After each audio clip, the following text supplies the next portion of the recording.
This is live from Charlotte. You seem extremely tough when dealing with cases involving teens. Why is that? Is that true?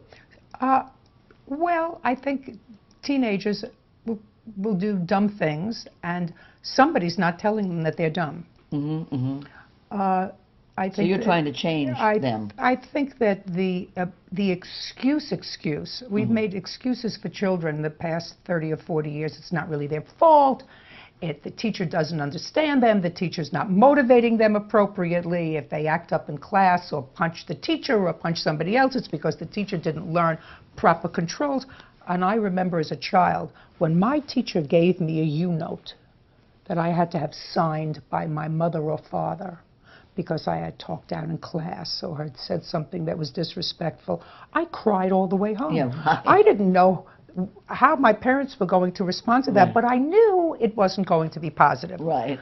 So, but today, if you write a note and you say to a teacher, you know, a teacher writes a note and says, I'd like you to come in and discuss Johnny's behavior, they say, well, why didn't you try to correct it?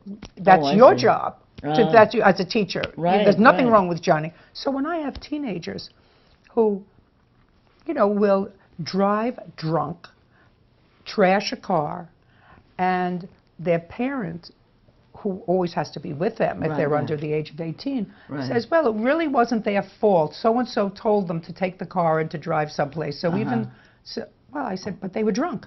Right. They knew that they weren't, A, supposed to drink because they're under the age of 21, and B, you know enough, everybody knows that you don't get behind the wheel of a car drunk.